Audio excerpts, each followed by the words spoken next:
வழங்கப்படும் என்று நிகழ்ச்சி நிர்வாகம் சார்பாக அறிவிக்கப்படுகிறது. கேள்வி கேட்கலாம். குழந்தைகள்கிட்ட இந்த போதை சார்ந்த பழக்கங்கள் எப்படியோ சேர்ந்துருந்துச்சு. அதுக்கான அறிவுரைகள் என்ன பண்ணுறது அப்படின்றது தெரியல. அது பள்ளியில் கிடையாது, ஆனால் பஸ் ஸ்டாண்ட்லேயோ வெளியில் பழகுகிற போது யார் மூலமாகவோ இப்படி ஒரு விஷயம் சேர்ந்துருது.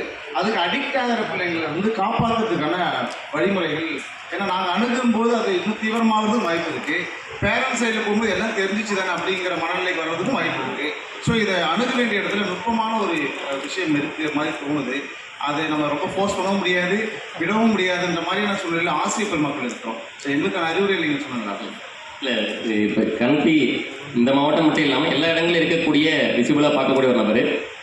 இதில் ஒரு நபர் போதை பழக்கத்திற்கு, அது மெல்லக்கூடிய புகையிலாக இருக்கலாம், அல்லது இதர புகையிலாக இருக்கலாம், இல்லை புகையிலை சார்ந்த அதை தாண்டிய போதை பழக்கங்களும் இருக்கலாம்.